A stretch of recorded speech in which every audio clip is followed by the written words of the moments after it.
It's 11-6.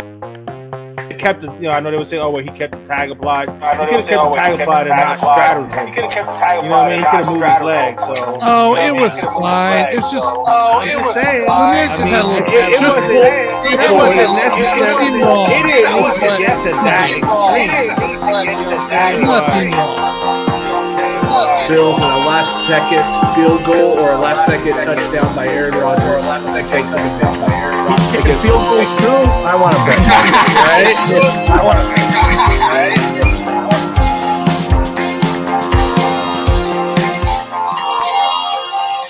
Good morning, everybody. Welcome to another great LTS Sunday morning NFL pregame show.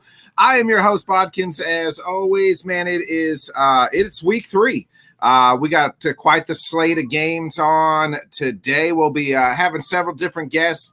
Our first guest will be joining us, I believe, at 9:45 Central, 10:45 Eastern. None other than Big Mike from the Man Cave, talking all things Cleveland Browns, how bad life is with Deshaun Watson and more. Then on the Beckett, our second guest will be Paul Redmond from Good Teams, Bad Teams, Good Teams Win, Bad Teams Cover. I don't remember the something like crazy like, Good Teams Win, Great Teams Cover. He'll be joining us, talk all things Dallas Cowboys as well. Maybe a little, him and Scott can give us some gambling advice as well. And then our last guest will be Bill Aiken from the Steelers Nation podcast, I believe, and Whit. You guys all love Whit from Rec Room Sports and Hear Me Out podcast. You can catch right here on the LTS show, and that starts at they'll be coming on about 11:45 Eastern, 10:45 Central. So they'll be our last guest of the day. So we'll get those guys in. We'll kind of go up for about from here till 11 o'clock Central Time, so noon Eastern. Get you guys all ready for the games today. As week 3 approaches, we'll be giving out some fantasy advice, some gambling advice as well. So can't wait for that. We'll go ahead and bring in always joining us is Johnny Cruz, my Puerto Rican brother. What's going on, bro? Apologies to the fan base out there for this background and the lack of names and all that shit, but we're doing the best we can and we'll set it up the best we can. Looking forward to these games, man.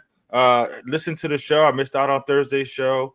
Hanging out with my youngest. Shout out to my youngest son, Jace, turned 18 on Thursday. Woo! So we went out, had some fun, got some grub, had a really good time. So I missed the show, but got to hear it on the podcast on Spotify. So definitely check that out if you get a chance. That was a hilarious show, you guys. That was a lot of fun. And yes, I did pick against my Dolphins. I picked my Dolphins to win the game, but I just have a funny feeling the Broncos are going to stick close to the Dolphins. We ain't got Waddle this game, so I think it's going to be closer than most people expect. So that's the only reason I did not pick against my Dolphins. I expect the Dolphins to win. I just think the Broncos are going to cover. You and Sam are in this weird boat where you guys want to see your teams lose or something. I don't know what it is. I'm hoping for an anxiety-free Sunday. I'm hoping for a 20-point beatdown that the Dolphins put on the Broncos, but I don't expect that. But it'll be nice. It'll be a nice surprise. But I just have a funny feeling Sean Payton is going to want to make a statement. I don't know if they have the horses to be able to do it. Yeah. I don't remember what the spread was when we picked the games. 6. 6. Okay, so it's still 6. Yeah, I think actually 6.5. Okay, it's down to 6 now. So okay. I still think the Dolphins could do that, even with Waddle being out. So we'll go ahead and we'll bring in our Hall of Famer Scott Cobe. He's going to be giving us out some gambling advice and some fantasy advice. Scott, what's up, my man? Not much. Johnny Cruz is the Lou Holtz of Miami Nation this morning.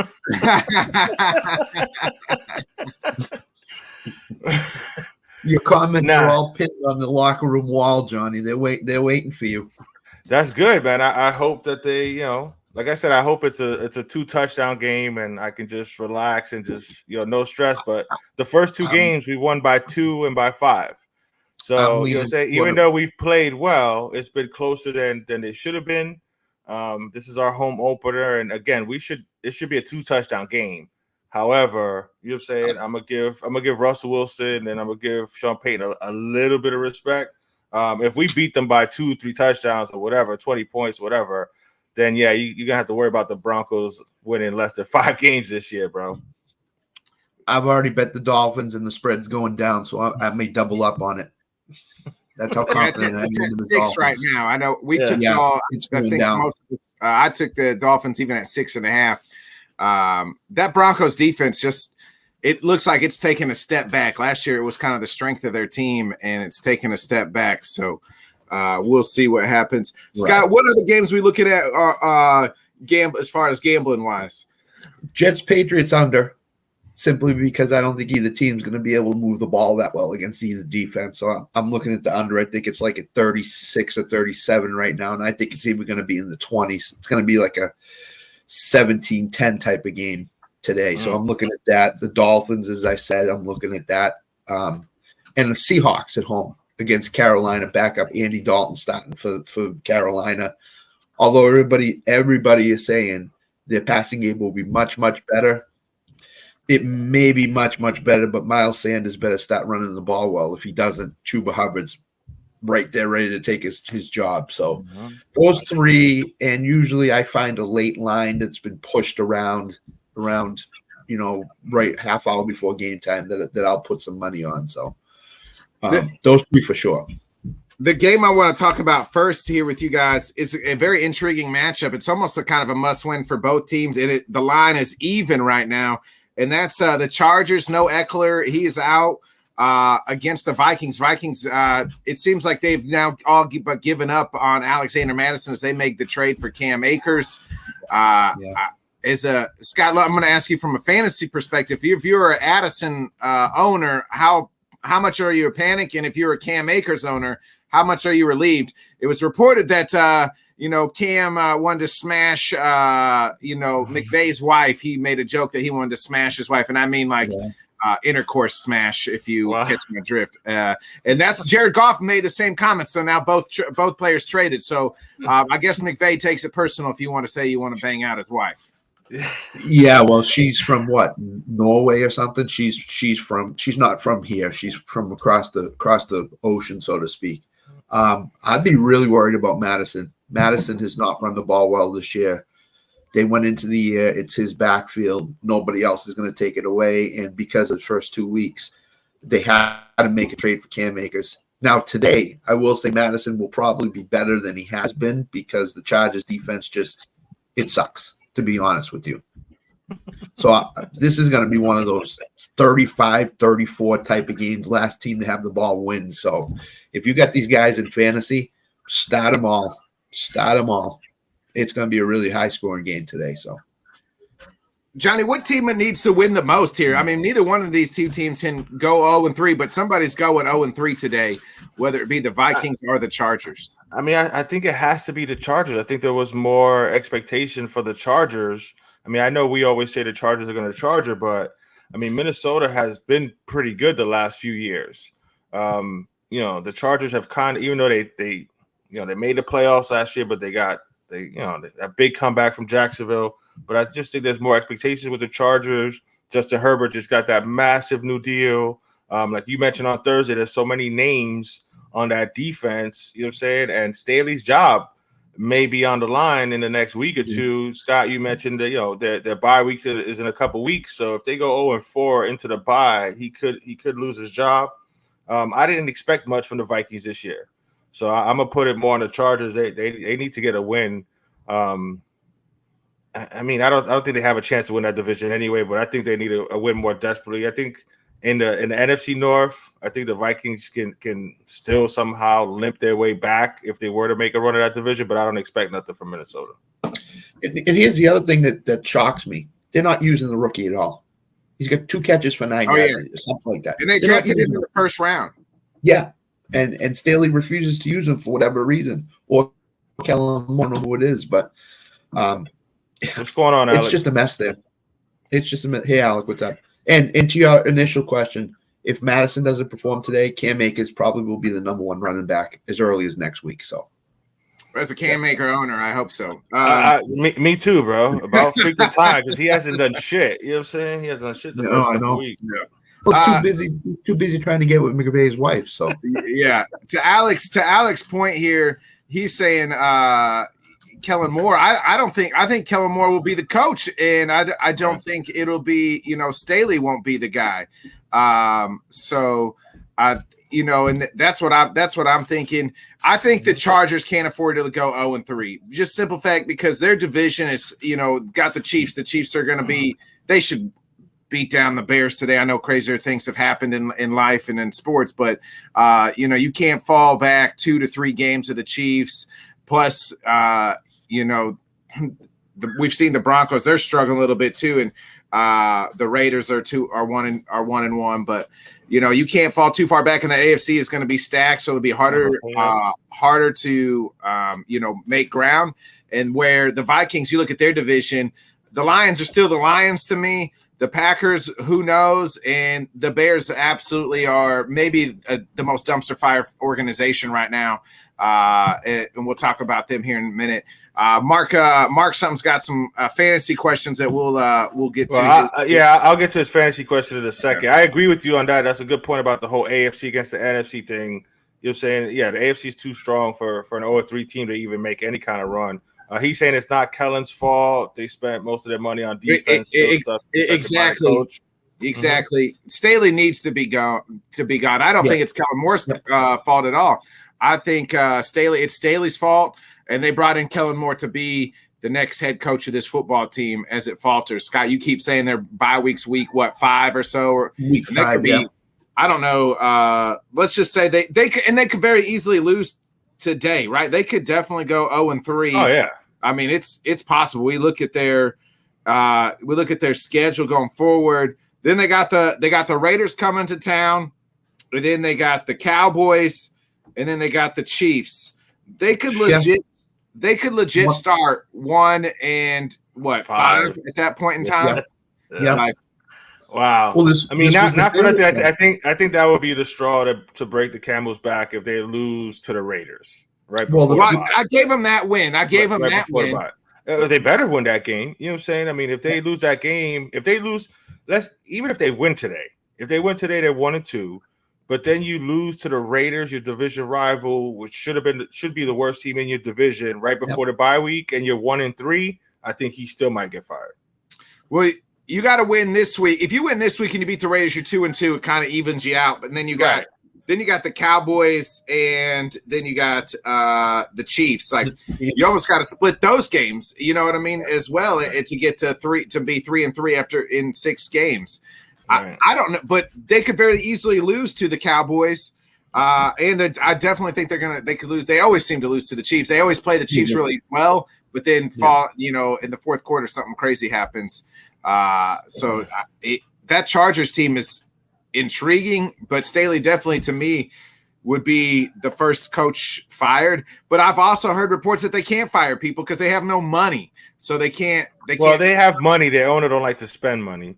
The defense on paper, we've been saying this, Mark. We've been saying this all season, bro. I mean, they got names on that defense, so there's no reason for them to be that bad. And you got a defensive-minded head coach. So the worst money the Chargers have thrown is at J.C. Jackson. They threw all that money at him, and he is. I mean, that's the shit.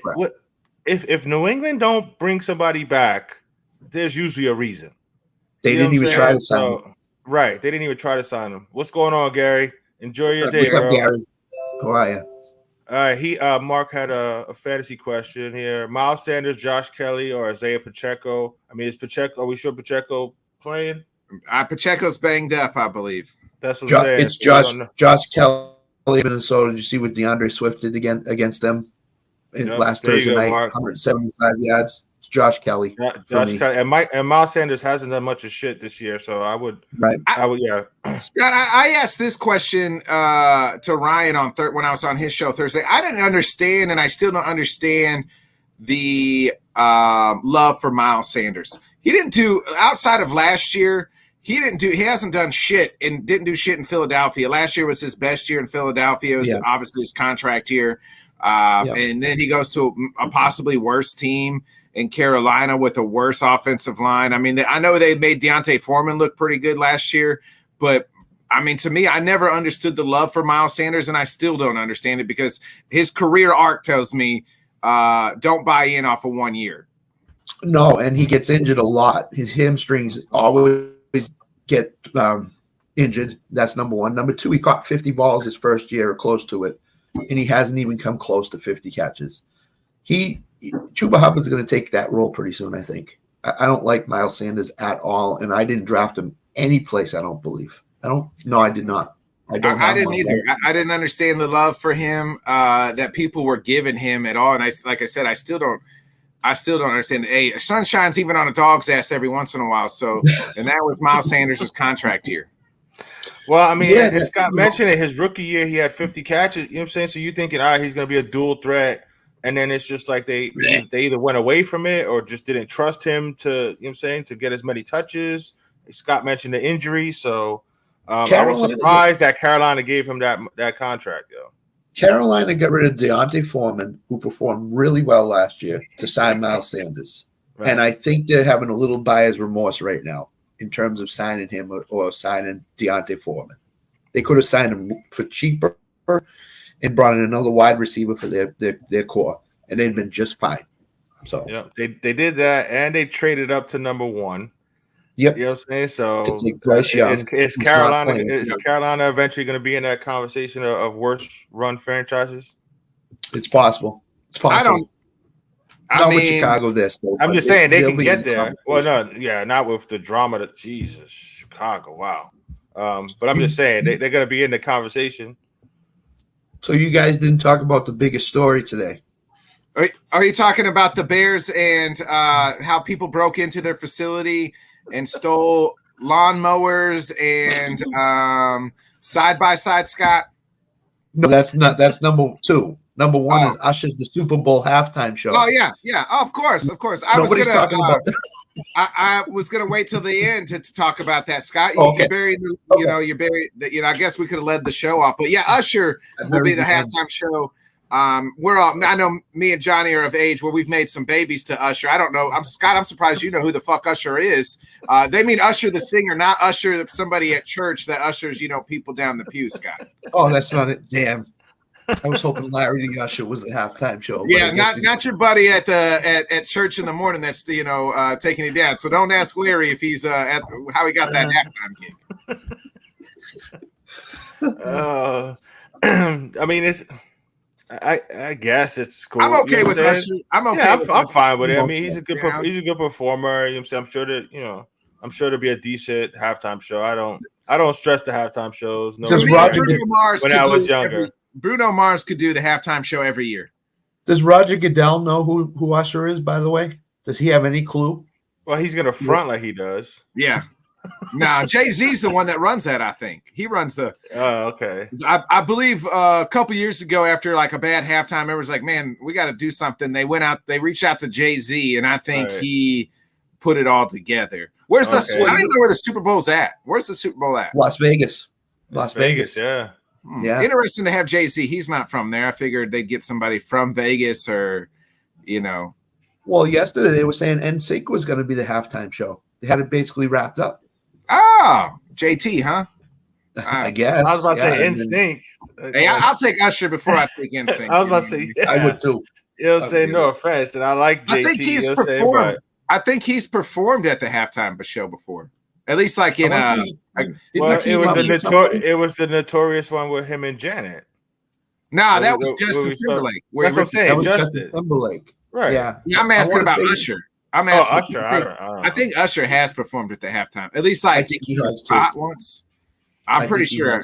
I don't fucking know. They all run together anymore. I mean, there's a very few I remember. Obviously, I always remember the one in LA where they had Dr. Dre and Snoop, and that could be the halftime show every year for me. Yeah, cool. Bruno Mars, I think he done it once, and he could do it every fucking year. Yeah, he did a good one. Yeah, the one Prince did in Miami was great, where it actually started raining while he was singing. Justin Timberlake did do one because I remember he did the Prince in Minneapolis, the tribute to Prince, and they lit up that was dope.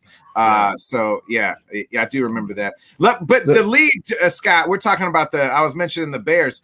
So my theory is, and that they had all the raid shit going on with the DC coordinator that we talked about. I feel like they went back in there and they, the Bears are like, we didn't get raided. Somebody just broke in and stole some lawnmowers and shit. Yeah, I may have been born at night, but I wasn't born last night, Chicago. Like, I mean, Frank Gallagher's down on the south side driving lawnmowers and side-by-sides there. Like, they said over 12 – like, I don't know how much equipment got stolen, but how the hell does that happen on the professional football league? They said $100,000 worth of equipment. And my question is, did any of that equipment work that people stole? It's the Bears. Come on, really? hey, when they ask why Justin Fields ain't throw the ball, well, the equipment that we use, they got stolen. Yeah. It's what a travesty for an organization. What a week for the Chicago Bears, and not only that, you have to go into Arrowhead. In a later game. That game's not a noon game. So them Chiefs fans get the doors blown off, bro. Yeah, the Chiefs fans are going to be drinking. They're going to be a little rowdy at Arrowhead. The Chiefs. This is a get-right game for the Chiefs. I mean, first, let's back up for the Bears. First, you have the abysmal game a week ago against the Bucs. Then you have, I don't know what day it was, Tuesday, I think, Justin Fields saying, hey, I'm playing robotic. And whose fault is that, Justin? Oh, it's coaching. And then at the same time, you got the DC resigning, but then there's reports that Hallis Hall is being raided by the FBI. His house gets raided by the FBI. That part was true. The Hallis Hall was not true, I guess. And then the DC resigns. Then Justin Fields comes all the way back out and says, "Oh, it's not coaching. It's me. I got to play better too." And then somebody breaks into their facility and steals $100,000 worth of equipment. So allegedly, I was told it was lawnmowers. I think I've seen it was like lawnmowers and side-by-sides. So that was a great line, though. The equipment don't work. Grass ain't cut. We know why. There was also some shit. I heard something about DJ Moore, I guess, told the corner that he was playing up against it. They have no idea how to use me and shit. You know what I'm saying? So the corner told him. Oh, okay, told him, and he was like, gadget trays. He's like, yeah, I know. It fucking sucks here, pretty much. Right. You get traded from Carolina, who didn't know how to use them and was one of the worst organizations last year, to Chicago, who doesn't know how to use them and is the worst organization in the NFL. I mean, this guy can't buy a break. I mean, that's talk about a laughing stock, man. That's wild, bro. If he goes to Dallas or Green Bay or New England or wherever, he's not know what to do because those organizations are run fairly well, so to speak. I wouldn't say Dallas is at times, but I mean, Yeah, but Jerry will take care of them if they ever trade for him. So. It's that. I mean, the Bears are a laughing stock and a shit show, and they were being Tanner picked him to win the NFC North, and I'm not saying he's the only idiot out there because there's other people that did, and there's people who picked Justin Fields to be their MVP. Wait, what? Well, yes, you didn't know that? Yes. Yes. He was, I think, the 10th best odds to win MVP, right, Scott? Or he was top 10. Something like that, yeah. I'll look to see where he's probably off the board now, but everybody fell in love with him in the offseason. They fell in love with the press clippings. I mean, I thought he'd be a little better. You know, they got him a weapon. You know what I'm saying? So I thought they'd be a little better. I didn't think they'd be this dysfunctional, but I mean, when you got the FBI raiding you and, people are, stealing your lawnmower and, your weed whacker and stuff, you know what I'm saying? I guess you got some problems going on that are deeper than just the play on the field, man. When the grass is 3 feet long, you know what I mean? When they got the weeds growing at Soldier Field, we know why. Do they still have the machines to put the lines on the field? Can they put the lines on the field, or did they take that machine? They didn't take the chalk. They didn't take the chalk machine. No, they left them that. They took everything else. No use for that. When they can't crate the players off because they're injured off the field, it's because somebody stole the fucking wagon. Well, you know what it is. They took all the chalk out and they put cocaine in there. They dumped cocaine in there. So when DJ Moore has a pass, he's gonna. Oh, look at that! Oh shit! Hey, you got to be on cocaine to be Oh one, my for God. the Bears. Let's go ahead. We got our first guest, a big Browns fan, co-host of the Man Cave. Give it up for none other than Big Mike, baby. Nah, what's going on, y'all? What up? What up? What up, Mike? What's up, Mike? Same old same, man. Just waiting for this game. Hey, Mike, is that can't be a victory cigar already? Because I mean, fat lady, the fat lady ain't singing quite yet. No, this is more for Ohio State last night. Thank God. Okay. Victory cigar for Ohio State. I'll give you that. All right. Mike, I got to ask you, we read the stats on Thursday. I had to go back and find them, but it has not been pretty with Deshaun Watson at all in his first 8 games. Is the city of Cleveland and Browns fans having buyer's remorse right now? Listen, the first incomplete pass, everybody started having buyer's remorse. This is they thought this dude was going to be like JC coming down and saving the world or something. Like that wasn't what it was going to be. And but what you gave up for him, it was like that though. Well, that was the feeling. See, nobody actually knew how it was going to go. Right. People needed to understand, look, the dude sat for how long? I mean, get it, granted, it was non-injury, but still sat. Didn't play football. He might have been training, but he wasn't really in no fast-paced games doing any of this. So to me, I wasn't like that. I said, hey, look, it's going to get some time. And here it comes. He's starting to come along. But his stats, like you said, are not there. It's just, I don't feel it's on him, though. I feel it's on Stefanski. I think he needs to open that damn book up and say, hey, you do you. Let's have a game of you doing you and what you believe, because that's what he did in Houston. Do what you do, and let's see. If it works, that's what we'll go with. If it doesn't, then we're going to change some shit up. Do you think it'll be more Mike, like that now with the Nick Chubb injury? Well, especially this week, yes, because Tennessee's pass defense is absolute trash. Like, that's a dumpster fire just ready to get thrown on. So I think they should open it up this week. And, because Hunt and Ford, they're still, Ford's Ford, and Hunt hasn't played or done anything yet. So I think they'll rely heavy on Watson, again, because it's a weaker pass defense. But, yes. So at the end of last week's game, Stefanski said Ford's our guy. That was before the Hunt signing. Do you see this becoming a 50-50 backfield this year with the money they paid Hunt? I think what it's going to be is how Chubb and Hunt did it before. One drive was Hunt, one drive was Chubb. I feel it could be 50-50, but again, both them guys are pass-catching guys too. So I don't know why you don't line them both back there or put one in the slot and let Hunt run the slot a little bit and eat. I mean, there's more than enough to do here, especially with the way they're doing their plays now.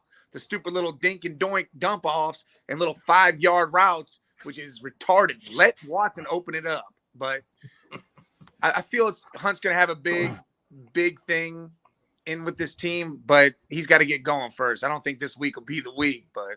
Right. Do you think they should have signed Hunt or traded for Akers? Which would you? No, I didn't want Akers.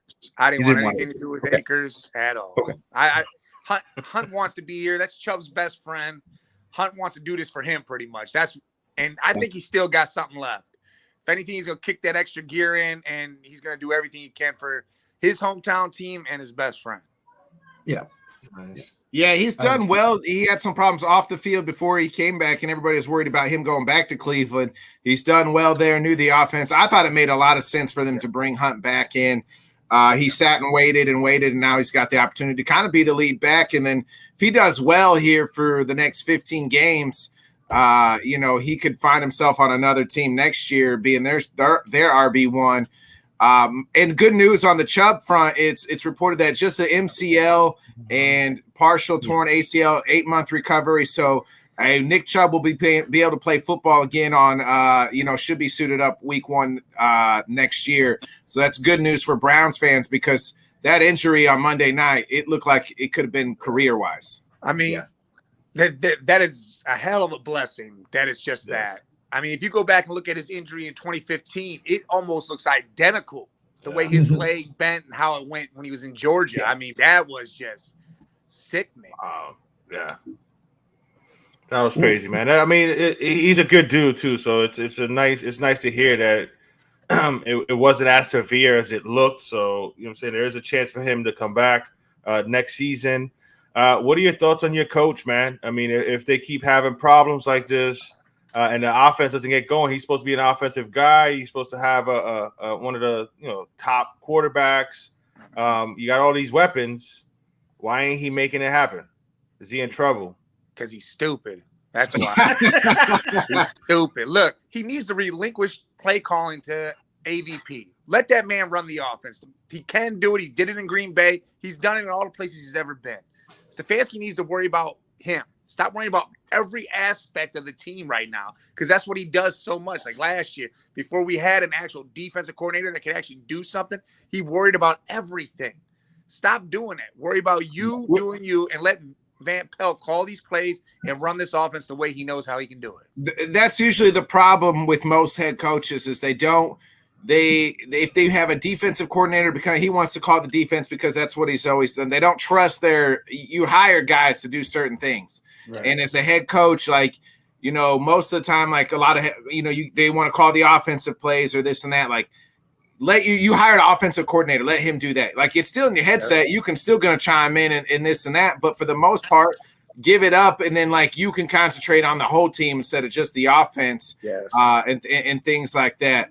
I did find that Deshaun Watson stats here. So Watson's first 8 games with Cleveland, 57.3 completion, only 1,000, about 1,500 yards, 186 yards per game, only 9 touchdowns, 7 interceptions for a passer rating of 76.2. The Browns gave up 3 first-round picks, a third, a fourth, and they also owe $184 million fucking dollars.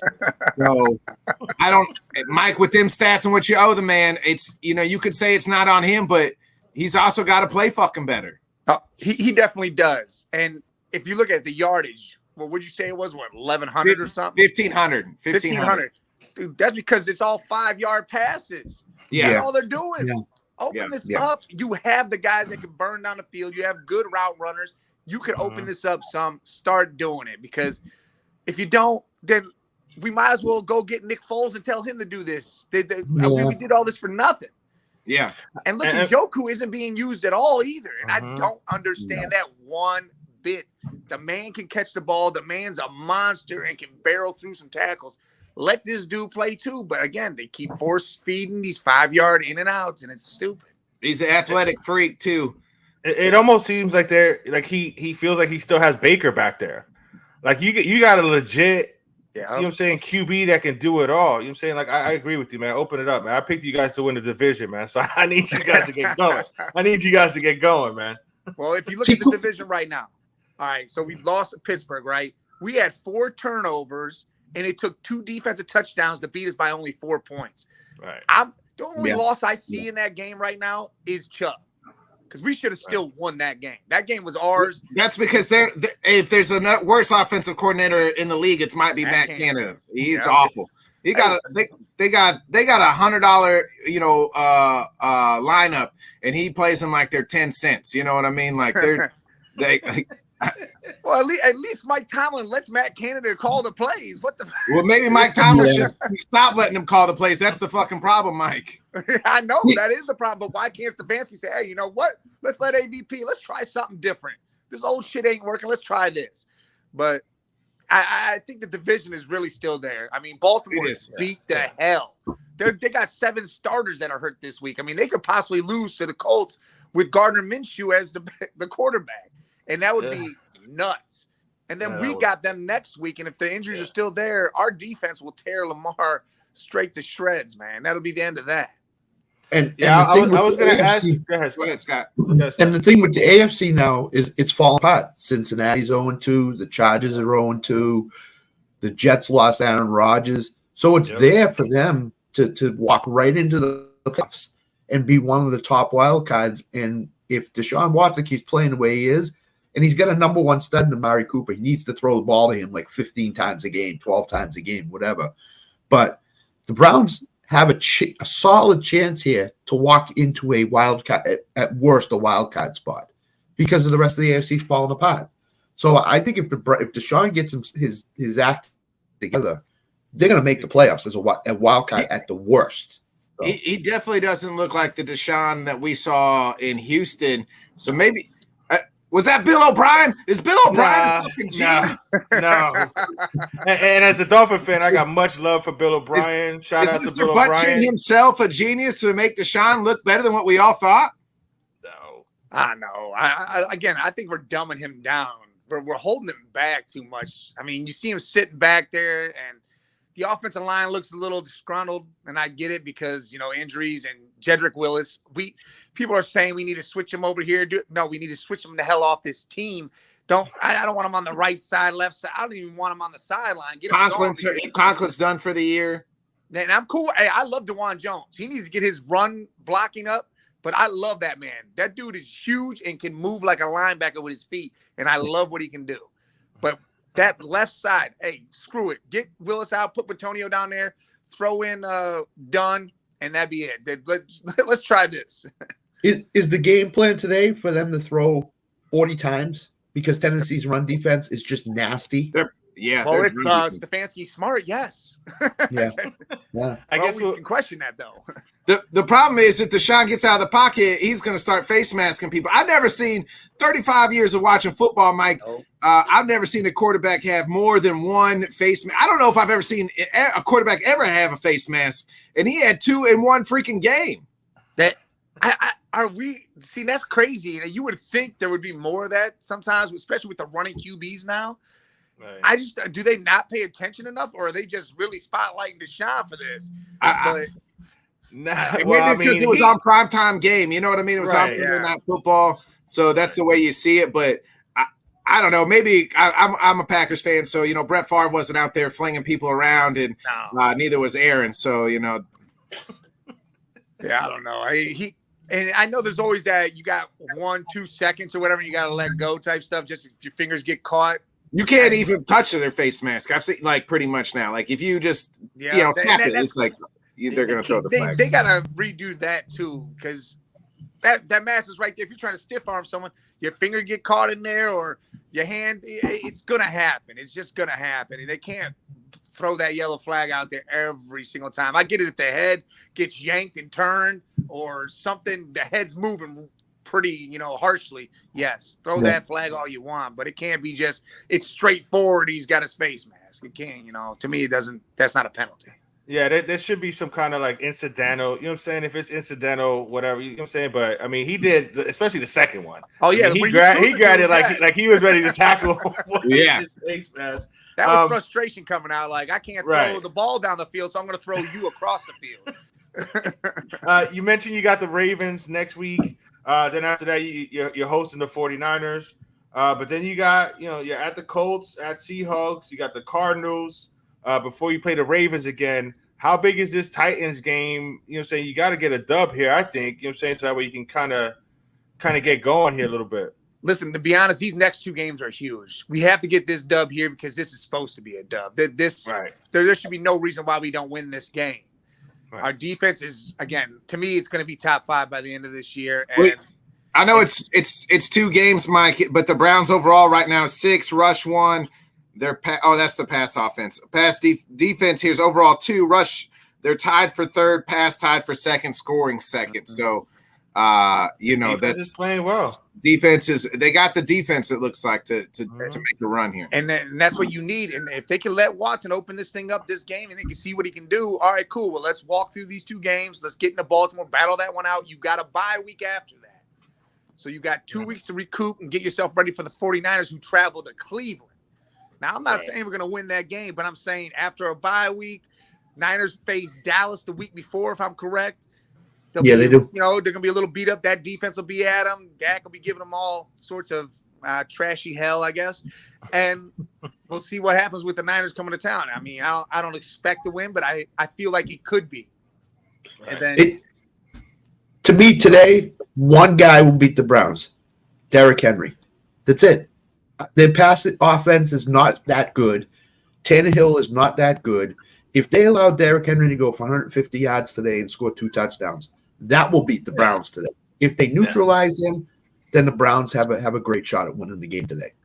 So. And I think we proved we worked on our run defense. Najee Harris ain't the greatest, but I mean, that dude was shut down to under 20 yards last game. Right. Yeah. I mean, our run defense is big, and I think we can hold Derek and not allow him to get all crazy. And then get at Tannehill and make him cry.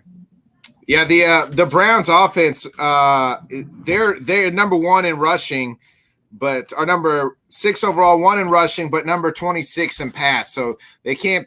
I mean, that's awful. That's bottom. It's towards the bottom of the league, and they're 17 in scoring, which puts you middle of the pack in the league. Both those got to, if they want to make a serious run and get into the playoffs, those two numbers, the passing and the scoring. This is a scoring league. Like, you got to be able to score, and you got to be able to air it out. And they're not being able to do that. And Amari Cooper it looks like he's still in this league and still hasn't missed a step. Where's Elijah Moore at? You made this trade for this kid. Where's he at? You already mentioned Njoku. It's like they have the weapons. Right. Like, what the hell's going on there? That whole thing with Elijah Moore blows my mind too. Like, this dude is versatile. He's like a poor man's Deebo Samuel. Let this dude work him through the backfield, work his routes. He could go down the field. He's got hands, so allow him to work. Don't just, single him out and say, you're just going to do these slants and that's it. You got to move that guy around the field. Mm-hmm. Yeah, I think this game right here is going to be all on your coach, bro.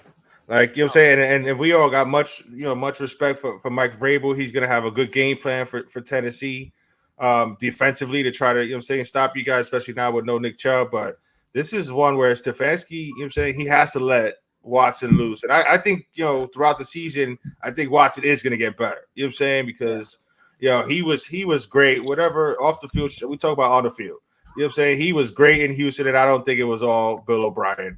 The kid was phenomenal at Clemson. He was great at Houston. He hasn't played, like you mentioned, he hasn't played in a year and change. So it's going to take him some time to knock all that rust off. But you can't restrict him as a coach. So hopefully he gets it going. But I think this is a Stefanski game here. You better open it up for this kid right here. Well, something to go ahead, Mike. Listen, if we don't win this game, that hot seat is on fire, boy. And I'm telling you right now, and especially, I don't care how we lose it. It could be last second 2-point conversion safe. I don't care how it happens. That seat is going to blow the hell up, and there's going to be some changes coming because the Haslams ain't going to have this trash keep on rolling through, and Browns fans will start calling for people's heads real quick. I think the number you got to look at for Deshaun is 30. If he throws less than 30 pass attempts, Stefanski's going to lose the game for them. If he throws north of 30, that means they're allowing Deshaun to do whatever he wants on the field, and they're opening the playbook up. So that'd be my number to look at: attempts, not completions. Attempts. Yes. So. I agree 100%. Yeah, you mentioned the hot seat. Now you mentioned you got the Ravens next week, and then you got the bye week.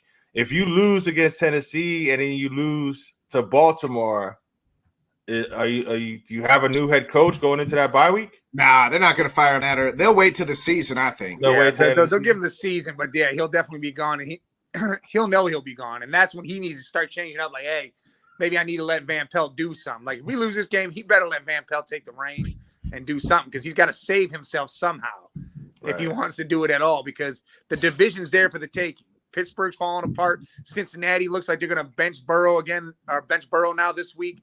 They might go to 0-3, could be 0-4 years, And then Baltimore's beat up big time by the injury bug like they are every year, it seems like. So, I mean, in reality, we can win this division no matter what.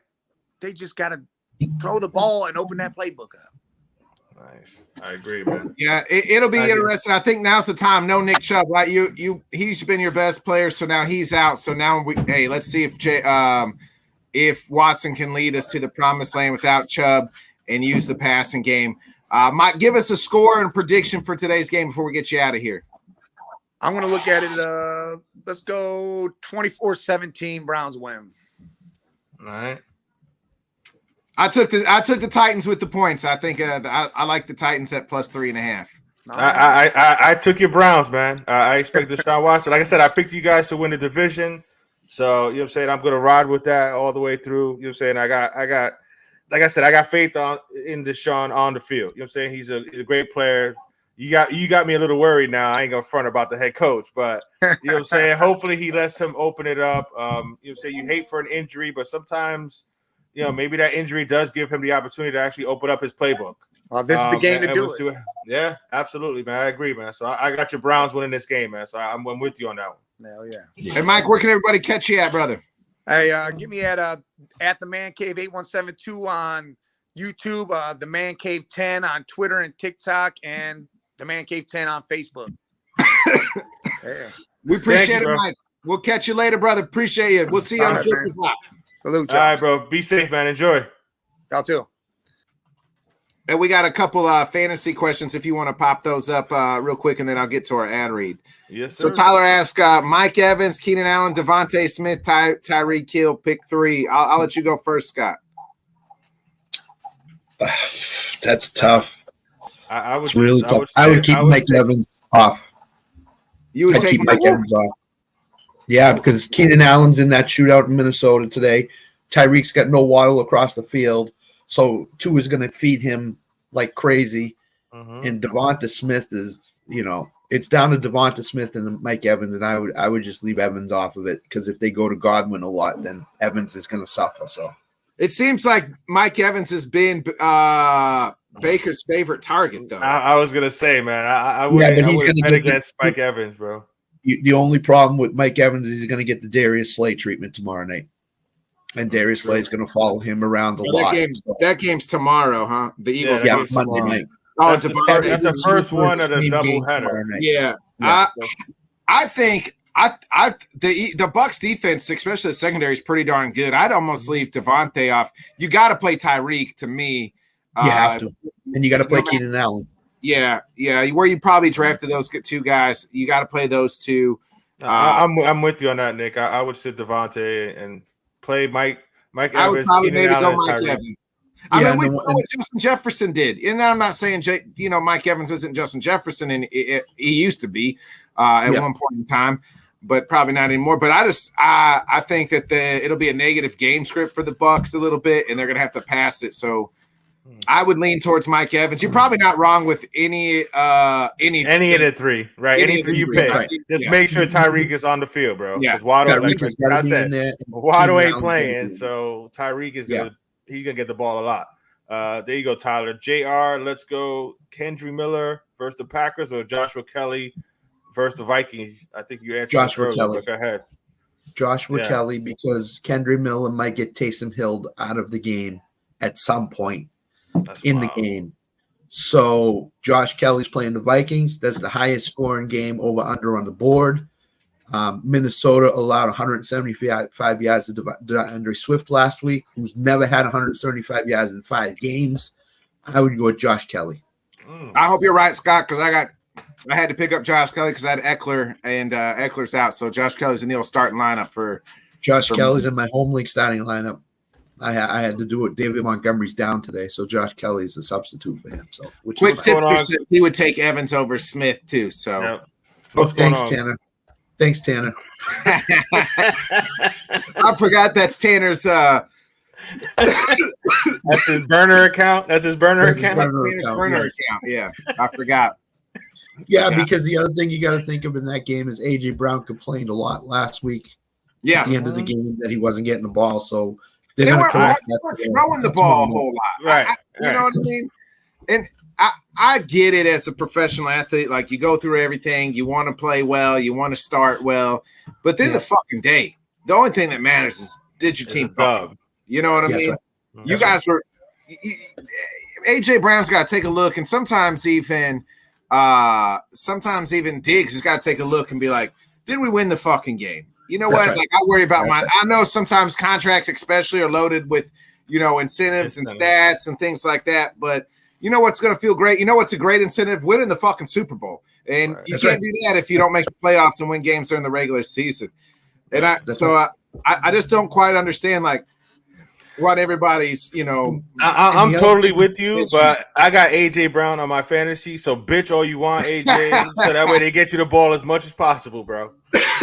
Right. And the other thing you got to realize is it's a 17-game season, not a 1-game season. Don't you think you're going to get the ball the rest of the season? Come on, man.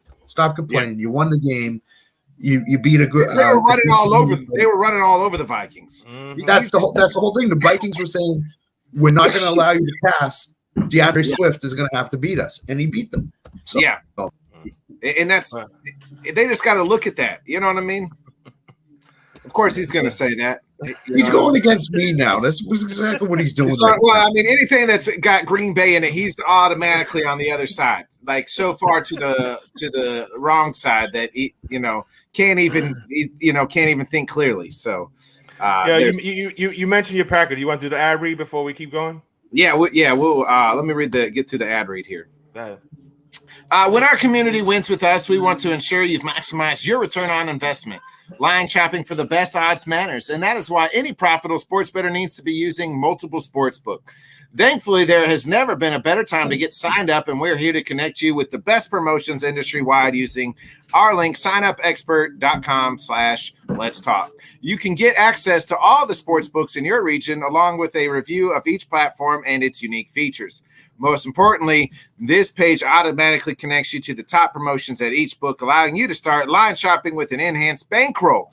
If you want to take advantage of these benefits and support our brand, please consider signing up for your next sports book at signupexpert.com/let's talk. Well done. I wanted to ask about the Packers Saints game. I went against your Packers and picked the Saints. It's a 1.5 is in Green Bay. How are you feeling about, your Packers, Jordan Love? After a couple weeks, you got to see a little bit of a little bit of his play. How you feeling on your new quarterback and your team overall? They got you choking? No. I think I've been in. I think last week on our Sunday show, the Sunday night show, I said I think we would have lost that game anyway with Aaron played or not. Whether he was on that team or not. Love's played pretty well. I mean, he has 0 interceptions. He hasn't made dumb plays. He missed one read last Sunday where he could have hit Dobbs for a wide open touchdown and missed it. Like just didn't throw it to him, just like didn't read him and didn't see him, which that happens all the time, right? Like, we see guys. And other than that, he's played well. Defense still can't stop the run, as we saw Bijan run right all over us, and that's been a continuous problem for half a decade here. So there's that. Other than that, man, I feel pretty good. I like our chances against the Saints in our home opener. Let's see what can happen. It seems like Christian Watson's going to play. Aaron Jones is going to play, so he'll have all his weapons. He threw a dart on a 4th down. Love did to Samori Toure, and it's because it's Samori Toure and not somebody halfway fucking decent. Toure drops the fucking ball on 4th down and we lose the game. So it wasn't Love's fault we lost that game. I've seen people come out and say he's a game manager, this and that. You know what? I'm okay. Be a fucking game manager for right now. Like in your first year, that's what every rookie should be. I understand he isn't a rookie, but he's first starting. So be a game manager. You don't think that the Panthers don't want Bryce Young just to be a game manager? Right. You know what I mean? Or CJ Stroud to be just a game manager. Just don't go out there. The Jets wish they had a fucking game manager. The Jets right now probably wish they had Jordan Love instead of Zach Wilson. Just game manage this game. Don't do anything stupid. And that's what Jordan Love's not doing. He's not doing anything stupid, and I'm okay with that.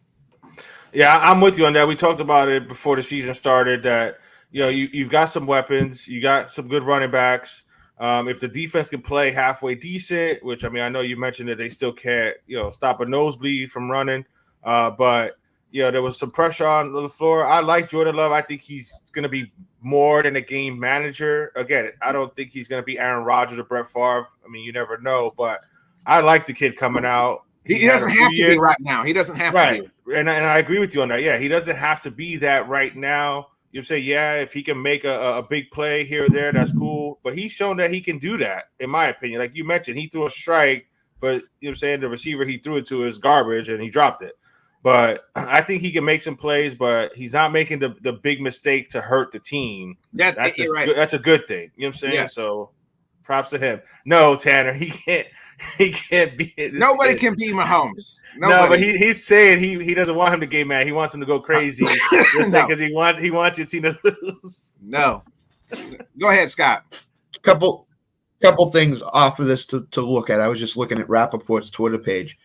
Jameer Gibbs is going to see a bulk of the carries today for the Lions with Montgomery out, which we kind of expected. Yeah. Jalen Warren of the Steelers is expected to get a bigger workload tonight, which means that they aren't happy with Najee at all. And the Raiders' weakness is this pass catching bats. So somebody told me it made the shout out. I was talking with my buddy Craig yesterday, and he made the same comp. This comp is Warren and Naj are Zeke and Pollard of last year. When Warren gets the ball, you're like, "Ooh, that guy's really good." When Tony Pollard got the ball last year, you're like, "That guy's really better than really this guy." But this guy has the name and the money, right? So we have to kind of start him. But when you kind of look at it, directly, Warren's on the field is a lot better than Najee Harris is, just like Tony Pollard is a lot better than Zeke was. Absolutely, I agree. Absolutely. I'm gonna throw a couple of these Tanner comments up here. Go ahead, bro. Go ahead, you can speak over Tanner. And the third thing, all right. The third thing is the Giants expect Saquon to play next week, so be watching. I don't know how, but why they rushing him, bro? Reported. Why they rushing him to? Oh my god! All right, we got some Monday night next week. So yeah, we got some fantasy stuff here for you, bro. Comments here, and we'll get this fantasy question. Starting lineup this week is a 10-man PPR, 3 wide receivers, 1 flex league. He's got Tua, Josh Jacobs, Ramondre Ridley, Amon St. Brown, maybe. Godwin, Goddard, Drake London. What's your prediction for my team this week? Thanks, boys. I mean, that's a nice lineup. The one thing I would say is Josh Jacobs has struggled this year so far. As a Josh Jacobs owner, he's on a milk carton right now. I mean, if he could enter the 2023 NFL fucking season today, that would be great. Well, remember, he didn't have a preseason. It's no longer preseason, Josh. Get your ass out of left field and run the fucking football. Asher, the other thing I'd say today is if Atlanta's passing, I think he will. I'm just saying, I expect Josh Jacobs the ball. Go ahead, Scott. If Atlanta's passing the ball, it's Kyle Pitts, not Drake London today, I think. So be very wary with Drake London. If you have another option on, like I have Drake London and Michael Thomas, I'm playing Michael Thomas in the league because I just think that today is going to be a Kyle Pitts day more than is a Drake London day. So be aware of that, lower your expectations. Asher, I would never tell you to sit Tua, but it's supposed to be the weather's supposed to be really, it's supposed to be raining a lot of thunderstorms, so they may run the ball a lot more than they pass, but still, I mean, I don't know who your other quarterback is, but you still want to play him because he's going to get you some points regardless of Tyreek Hill out there. So he said, Scott, Elijah Moore over London. I'm probably still playing the London. Yeah, I'm still playing London. Yeah. I don't trust the Browns to get the ball to Elijah Moore yet. No, no. Don't do that. Don't do that. The only guy I would drop baller, bro. Yeah. The only guy I would drop 2 or 4 to pick up is if Kirk Cousins was on your waiver wire. Pick Kirk Cousins up because he's going to have a huge game today. But other than that, but not for the season wise. I'm rocking with Tua until he gets another. I was about to say, I wouldn't drop Tua. You know what I'm saying? I'd keep him on there, but like I said, it's supposed to be, it's supposed to be wet conditions or whatever. But again, he's still going to give you some points, so you'll be fine. Just lower your expectations. You can start him, but just lower your expectations for him. He said he's got Richardson on the bench. Richardson's not playing today, bro. Yeah, he's out concussion, so you have to play Tua. You don't have a choice. There was another fantasy question in here before we bring in our.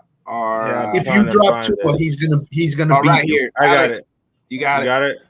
All right, go ahead, Johnny. Click it up there. Go ahead, bro. So Alex wants to know Tyler Higbee, Dallas Goedert, or Zach Ertz in full PPR. I'll probably go in Higbee, Scott. The Rams have nobody else to throw the fucking ball to besides a guy named Tutu and Pakiku. So there's that. and Dallas Goedert has been hot garbage. Oh, yeah. This fantasy season because I'm about to bench his ass. So he's also on the milk carton. Zach Ertz, Cardinals don't have nobody else either outside of I almost picked up Zach Ertz for real. But Josh Dobbs is playing the Dallas Cowboys today, and that's not something I would sign up for. Yeah, so it's Higbee. I hate putting Goddard on the bench because at any time he could go off. But like we said earlier, A.J. Brown's getting the squeaky wheel treatment today in terms of getting passes thrown to him. So, it's Tyler Higbee. Yeah, let's go ahead. It's time for our obligatory cowboy talk. And so, by the way, and this is the only cowboy person I would want on the show. Amen to that. Amen to that. Hopefully he's realistic. Unlike every other Cowboy fan that's ever been on this show or commented on this show. I've had good conversations with this man on the Paul Redmond show. He also is host of Good Teams Win, Great Teams Cover. Give it up for Mr. Paul Redmond, baby. Oh my god. Hey guys, how you doing this morning? You all good? Paul, what's up? Good, Paul. Good, man. Thanks for being on with us, bro. What an introduction. I'm never going to get a better introduction than that. So thank you so much, guys. That's what we do here, Paul. Paul, I will have to say, at least I brought the guest pickers back to 500. So Yes, you did, Scott. Yeah, we've it's Tanner this week, so we'll see how Tanner does. But yeah, solid week last week, Scott. Yeah, well done. Yeah. Wish my loss hadn't happened, but that's all right.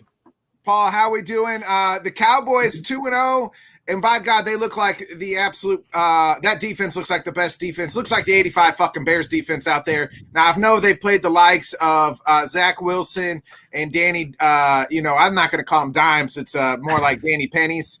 But I mean, that defense looks really good. But sad news is Trayvon Diggs did tear his ACL, so there's that. Yeah, a bit of rough news this week with Trayvon Diggs going down for the season. I think he's such a big part of that Dallas defense.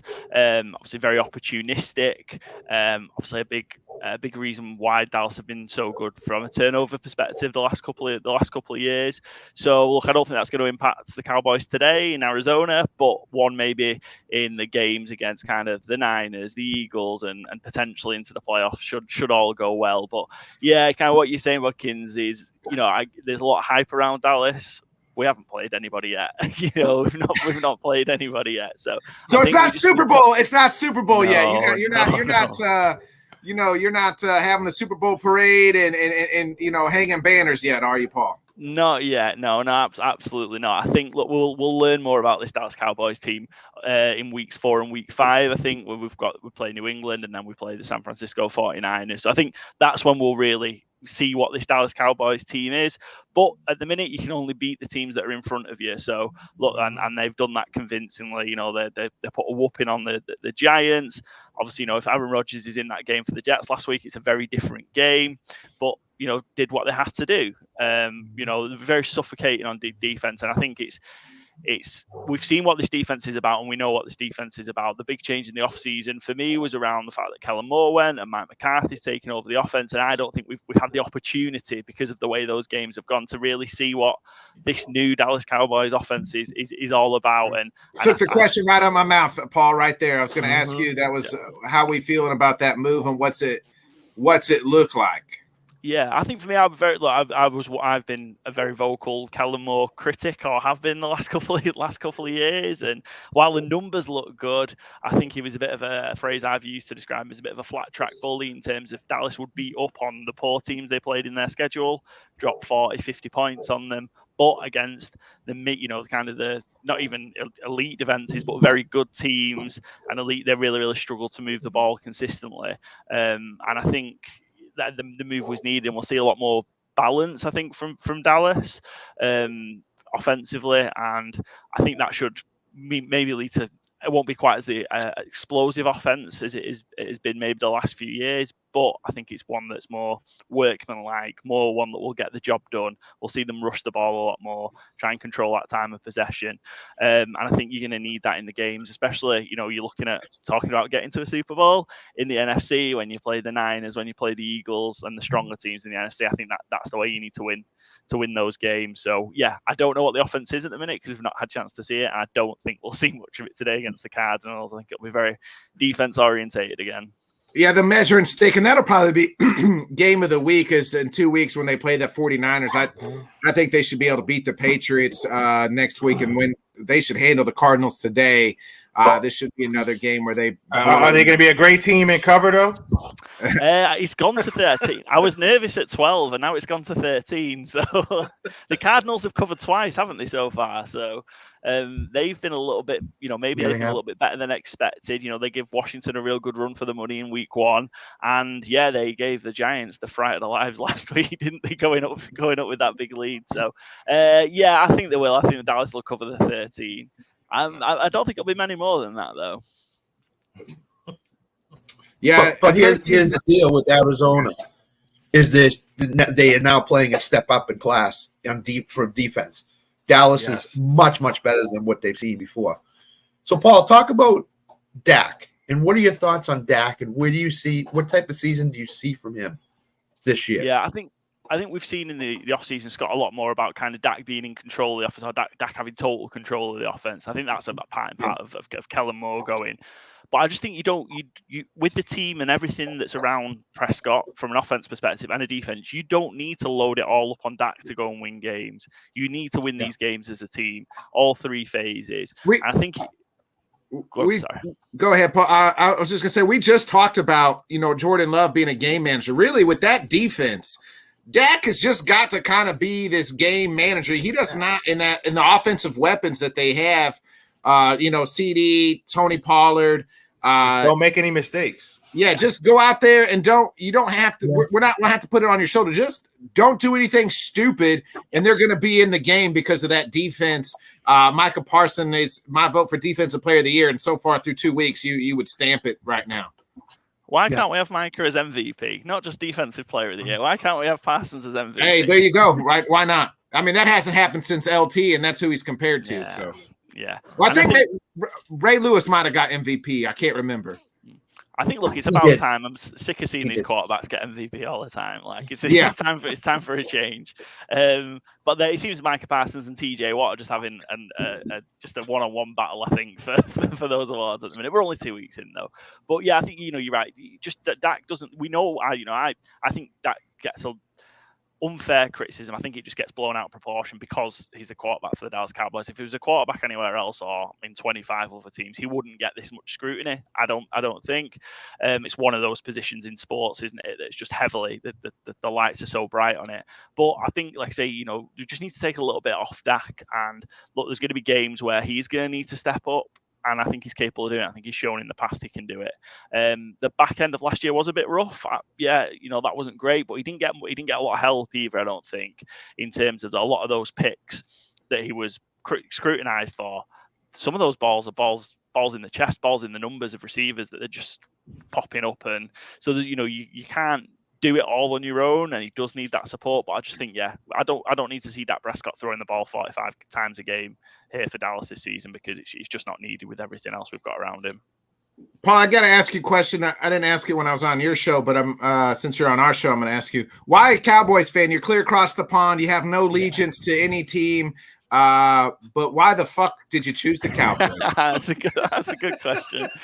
If I'd have known 15 years ago, Bodkins, when I first started following the sport, what I'd be letting myself in for, maybe it'd have been a different decision. But all it was is I was at university college, as it was, and one of the guys who lived in the halls was a big Eagles fan. And there was a Monday night game. He was like, got me to stay up and watch it with him. So to balance it, it was Eagles, Cowboys, Monday Night Football. So for balance, I was just like, well, I'll cheer for the Cowboys and follow the Cowboys while my friend was following the Eagles. And it just came from there. I enjoyed the game so much. It was I don't know if you remember the game. I want to say it's 2007. Pretty sure it was, but it was a Monday night game. It was a shootout. It was something like 45-38, and it's the game where I don't know. Deshaun Watson dropped the ball. Deshaun Jackson drops the ball. Deshaun Jackson dropped the ball on the end zone. That was like week 1 or week 2. I remember that game. Yeah, and it was Romo and T.O. for Dallas, McNabb and Deshaun Jackson for Philadelphia, and they were just trading long touchdown throws. Not every game was like that, but it's what kind of got me into it, and I just stuck with Dallas from that moment onwards. Well, they could have been playing. The Eagles could have been playing anybody, Paul, and they could have been. And unfortunately for you, it's the Cowboys, and now you're 17 years here later. Well, he's already shown that he's a more realistic Cowboy fan than any other Cowboy fan by saying, "Hey, we haven't played anybody yet." So at least he was willing to admit that. You know what I'm saying? Some Cowboy fans are like, "Oh, we're great. We're gonna win it all this year. So. God, no. Look, I'd just say if they could get right now, honestly, if they could get to the NFC Championship game, I would take that as a measure of success. Of course, you want to win it all, of course, but realistically, we've not been to a conference championship game for 25, 26 years, whatever it is now, 27 years. So look, let's get to the NFC Championship game if we can. I think that's what Mike McCarthy needs to do to keep his job as well. I think if he doesn't do that, I think that might be the end for him in Dallas. But I'd take that if we can get to a conference championship game. And I think by doing that, it means you have to kind of have gone on the road, because I don't think we'll win the division. But if you'd have had to go and beat a San Fran or a Philadelphia away from home in the divisional round, and I take that as a step forward for Dallas, given where they are. Your podcast is Good Teams Win, Great Teams Cover. Who are we looking at as far as gambling wise today? Who should we put our money on? So looking at the slate, I'm loving as an underdog the Titans at the Browns. Loving that the 3.5. Take that, Big Mike. Yeah, really, that's a real popular pick. I think this week. Vrabel as an underdog, his record against the spread's fantastic. So yeah, taking the Titans. I'd be a bit of an easy one. This is obviously a little bit of a panda pick, but the Dolphins to cover the 6 against the Broncos. I just the way they've got some signs of life from the Broncos offense last week in that game against Washington. But yeah, I know Waddle's out with the concussion, right? Yeah, I think we've Yes. Even still, that Miami should have more than enough to really blow out the Broncos. And I really like the line for the Chargers Vikings points total. I think is really high. I think he's at 54.5. I got it at this morning, so I love the under on that as well. With those two teams, that's a huge game. I think that whoever comes out on that side losing the game is in big trouble. 0-3, a lot of pressure there on both coaches potentially. Yeah, I think more pressure on Staley to win, because he's already got the condemnation of I might be the most dumbest head coach going right now. So, there's that.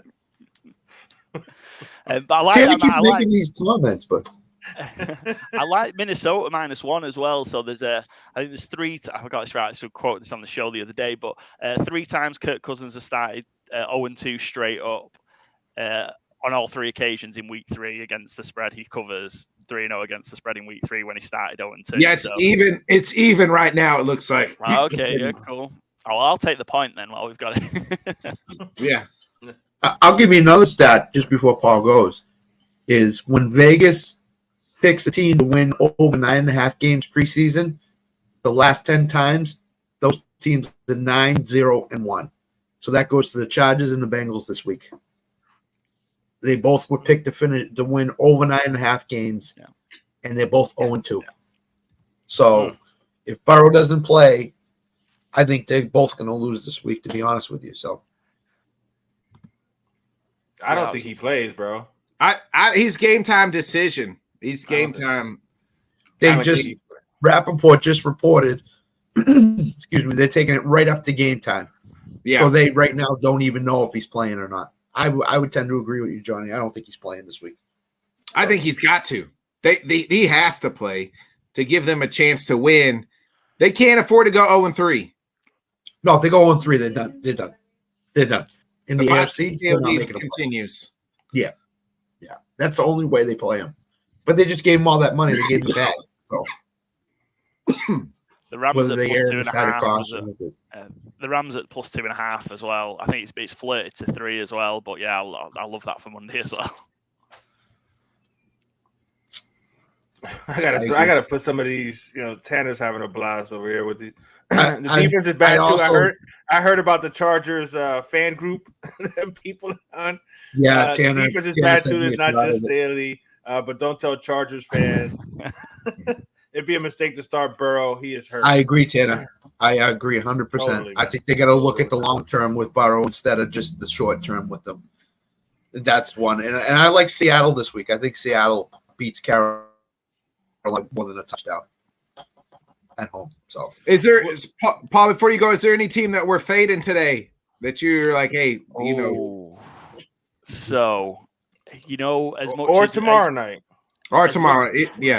As much as it's been a bad week for the Chicago Bears, something tells me they're going to cover that 12.5. I think it's still Chiefs don't cover, even though I picked them to cover. Chiefs never cover a spread that high. Yeah, and Tanner will comment on that in a minute, so I'm sure. Yeah. So I think Tanner picked the Bears. Yeah. Dude, that was the last game. No, the cover. I picked because I was going back and forth with the Chiefs never cover, but the Bears are just the absolute mess shit show right now. Yeah, absolutely. Shit show is the best way to describe. To quote Nick Bodkins, yes, they are a complete shit show. But I just have a feeling that Kansas City is just going to destroy them. So it's going to be like a 31-3 type, 31-10. If they could even get 10 points. I think it's a get-right game for the Bears. I think it's a get-right game for the Chiefs. They haven't looked good in 2 weeks, and you're playing against the lowly Bears, and we saw the Packers beat them. We saw the Bucs beat them. The Chiefs are miles ahead of both of those teams, and neither one of those games is super close, I don't feel like. So I think that, I'm all in on the Chiefs covering. I mean, could the Bears cover? Possibly. But I just think that because the Chiefs will do something stupid or something crazy, and then they won't cover. Paul, I gotta ask, how do you feel about the Eagles and Bucks tomorrow night? Eagles Bucks on Monday night. Eagles -5. Is it still at 5? Yeah, I think again. So similar to Kansas, the Eagles haven't looked particularly convincing, have they? There's a case to say that they didn't, but you can argue they could have lost both of those games. The Patriots had the ball twice at the end to win it. Minnesota just couldn't get out of their own way last week on Thursday Night Football. And with a close one, but yeah, I just think I know we've seen Baker and the Bucs kind of surprised us a little bit maybe these first 2 weeks, but I think the more we see of Baker, the more teams can kind of get a grip of it. And yeah, I'd expect Philadelphia probably due to put in a complete performance, and maybe Monday night it is. But yeah, I think they'll cover that 5. I'd expect them to cover the 5. Paul, before we go, I'm going to ask you the Rams last week. What do you make of McShay kicking that field goal with 3 seconds left? And that might be one of the baddest beats I've seen in a while. The game was at no reason to kick the field goal. He says, "Oh, I didn't know that was the spread." You're Sean McVay. Stop fucking lying to us. Stop lying. You knew somebody put some money on on that game and wanted to help out the people to say that the Rams covered. Listen, Nick, this is a sore subject for us bettors. This was it Cam Akers that had a bet on? Yeah, he knew Cam Akers put money on the 49ers. Cam Akers told his wife, Sean's wife, and then she relayed the message to Sean. Yeah, I've not had a lot of nice things to say about Sean McVay this week. It's just, you know what? I think it's different. If they go, the 4 seconds left, if they take one play and Stafford throws one in the end zone and they cover it that way and they get beat by, I've no problem with that. That's fine. At least you've got some balls doing like that. the Hail Mary with the Commanders last week. Yeah, you've got some balls doing that, but kicking the field goal, I just didn't get it. I was on the Niners -7.5, so yeah, I wasn't very happy. And I've cussed out Sean McVay this week on both of our episodes. So, but I've just got to move on. It's just a sad field goal. It's just a real sad way to finish the game. I don't know. But maybe all those Rams fans that took Rams -8 or +8 or +7.5, maybe they all went home happy and with an extra few dollars in their pockets, maybe. And maybe that was the thinking. I don't know.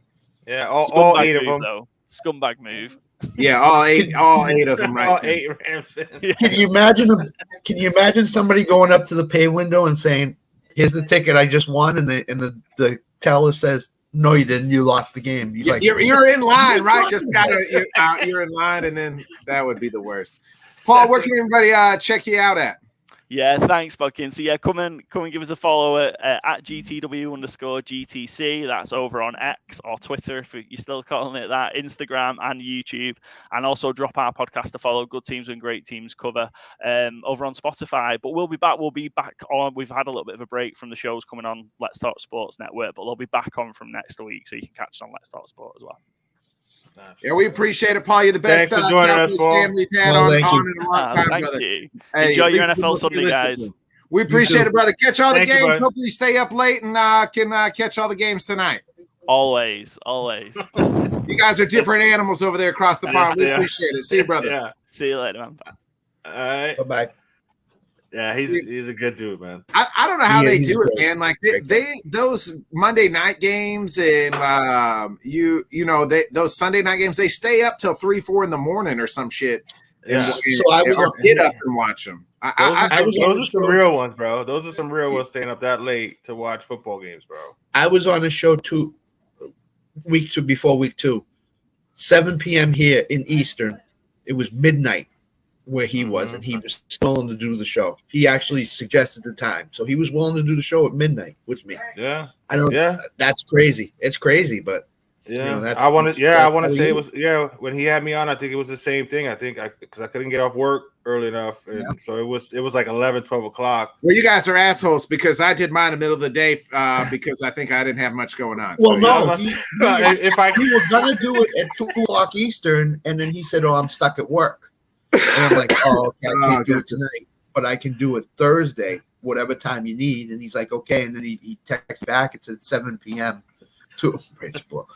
7 p.m. Eastern, and I said, "Yeah, I'll do it." I said, "But it's midnight over there." He's like, I want to do it." So okay. So he said, great time guy. he said, time for the pre 1 p.m. Game snap. Great to be on with you guys. Hey, so they're different animals. I can't. Yeah. So when I was in Japan, the games was it'd be like Monday, I think, or Sunday. You wake up Sunday morning. I don't know how. I can't remember. It's like they're 12 hours ahead of us. So it was different over there too. So like Sunday, sometimes you would watch the Super Bowl Monday morning, and we would have they'd give us that day off for the most part. All right. We got some fantasy questions up here, but I'm gonna go ahead and get this last ad redone before we do that. Perfect. Sports betting has rapidly risen in popularity, and I want to connect you all with the opportunity to get started or get ahead. Having multiple sportsbook accounts is the most simple way to maximize your profits, and there has never been a better time to sign up. When you visit our page, signupexpert.com/let's talk, you'll be connected to all the sportsbooks in your region, along with a review to each platform and its unique benefits. All of these sportsbooks have valuable sign-up offers for new users, and when you register through our link, you will automatically receive the top offers at each one. When you use multiple sportsbooks, you ensure that you can always access the best available odds, which is key to successful sports betting. If you want to take advantage of these benefits and support our brand, please consider signing up for your next sportsbook at signupexperts.com/let's talk. So before we get to the fantasy questions, Ian Rappaport just reported here. I thought Jones was playing, but no. It looks like Aaron Jones, Bakhtiari, Watson, and Jair Alexander all out today for the Packers. So, I'm telling you, I had a feeling, bro. That's why I went Saints, bro. Even though I like your Packers, but I just have a feeling about this. You know what I'm saying? He's doing a good job, Allen over there with the Saints, man. I will say this. If they were not playing the Lions Thursday night, I think Jones and Watson would be in. But because they're playing the Lions, a divisional game, I'll bet the Packers is saying we'll keep them out and we'll play them Thursday against the Lions. That's the only reason why I think that they're doing this. So, all right, we got the fantasy ones up here. What's going on, Mike Collins? Josh, everybody's loving Josh Kelly right now, Mike Collins. Josh Kelly or Mixon? Yeah, I'm in on Josh Kelly. All right, and then he's got another one here. Sam Laporta, Pitts, or Ertz? Laporta. The Falcons don't play tight ends well. So. Yeah, it's either Laporta or Ertz for me. I'm not in on Kyle Pitts until he actually shows up. That's what I think. I think they got a problem with him or something, bro. I saw snips where they show him wide open, and they're just not getting him the ball. Here goes your boy. Nope. Saints by $1 billion. Saints by $1 billion. Never trust Mixon. I agree with that. And you got Tanner agreeing with that too with Laporta. There you go, Mike. Josh Kelly and Sam Laporta are the two to play today, bro. Although I will say this, Tanner's Laporta love probably is blinding him. So he's got Laporta. Yeah, he loves Laporta. If you watch this fantasy football after dark, he's all over Laporta. He loves him. So and Laporta's panned out the first 2 weeks. So yeah. All right, Scott, I'm going to ask you a fantasy question here. Now that we know Jones is out, I got Miller, Gibson, or Jones, the other Jones for New Orleans to play here as my running back spot. I'd go with the first one. I really would. Jones, Kendrick Miller is supposed to be starting for New Orleans today. All right, And I'm going Gibson with hasn't. Yeah, Gibson hasn't shown anything yet, and I don't know when he will. I am taking it on the shins and injuries in our LTS league. I drafted Nick Chubb. He's obviously out. Aaron Jones, drafted him, I think, in my third pick. He's hurt. Yep. I drafted Christian Watson, or not Christian Watson, but I drafted Garrett Wilson is my second overall pick. Well, now fucking Zach Wilson's throwing him the fucking ball. So, I talked a lot of shit in the LTS league, and I deservedly so, because that's what I do. But right now, I'm taking it on the shins. All that trash talk is coming back. Karma is coming back to fucking kick me in the fucking ass big time. I got a league today. today. The reigning defending champion here in about 10 more weeks, because my team is just taking a fucking that's shit. That's not the one I wanted to put. I read my name and just take that. I have a league today where I have to play Craig Reynolds and Samaje Perine because my backs are all out this week. You know who my running backs are in the LTS league right now? Kendra Miller and Matt fucking Breida. There's my running backs. How do you like that starting fucking lineup? Yeah, I feel you on that. And DJ, hey, you mentioned DJ Moore hasn't done shit either, and I got him. No, he hasn't done crap either. You mentioned a high scoring game in that Minnesota game. Should I do Osborne or Tutu Atwell in the flex? Or I'll Tutu go Atwell. Tutu. Yeah, I'd go Tutu as well because they're phasing Osborne out. What's up with that? Addison has played better than they thought. Yeah. Remember Jamar Chase in his rookie year they said he was dropping passes in practice, and then all of a sudden people weren't drafting him because of that, and he performed really well. Well, that's Jordan Addison. They would low on him in preseason in training camp. Now all of a sudden he's performing well. He's their wide receiver too. Yeah, that's pretty much what it is. It's all shit noises. Exactly, Tanner. It's all shit. If you have not been affected by injuries at the running back position, you should be in first place in your league because everybody's been affected by it. Everybody. So it's shit. It's shit. It really is. I haven't seen this many injuries this quickly. And then in my big money league, Josh Jacobs, like I said, is on the milk carton, and I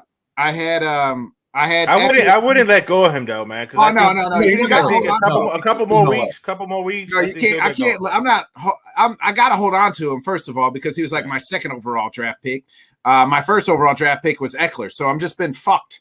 No fucking lubrication. Like I'm fresh meat in prison in fantasy right now. Just fresh fish. I walked into Shawshank Redemption, and them boys looked at me and said, "Fresh meat." That's what they looked at me like. Just in San Quentin. That's just fantasy right now. It's just so bad. Look at around the whole NFL. Every team has been affected by a big time injury. It's crazy. It is crazy. We talked about this in the preseason. You know what I'm saying? It started out in the preseason with some guys getting hurt, and it was like, I hope this isn't one of those seasons where, you know what I'm saying, injuries. Even though you're gonna have injuries every year, but like top guys are getting hurt. You know what I'm saying? The Burrow thing, Aaron Rodgers, Joe Burrow, you know what I'm saying? We lost Ramsey preseason, Chubb.